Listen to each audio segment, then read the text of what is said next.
Funshinagh by Tony Fallon.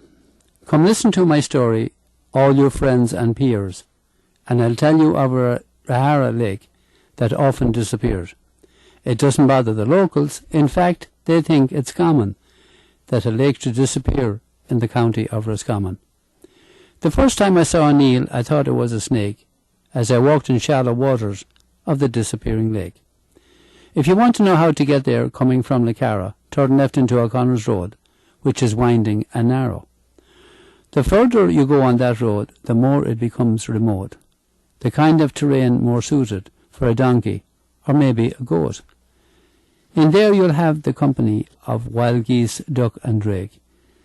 They and seagulls nest their young ones on the disappearing lake.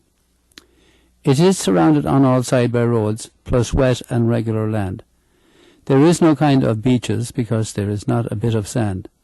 I often went there fishing with rod and reel and expensive gear, but I never caught anything like the beaties did, with a spear. The pike that came from Funshinagh was the poor man's steak, and you couldn't say the water wasn't fresh in the disappearing lake. A Limerick woman came there once with camera was geared, but when she got there after travelling, the lake had disappeared. I stood on Armullen Hill one evening, and the lake stretched many miles. When you are far away in America, those memories cause smiles. Another evening the sun was setting, and I heard the cordon creak, and watched the waters turning red on the disappearing lake.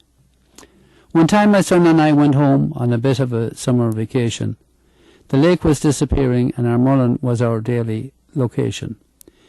If our fancy friends in New York saw us, they would be awestruck to see us fighting off the locals for some pike in their Roscommon muck.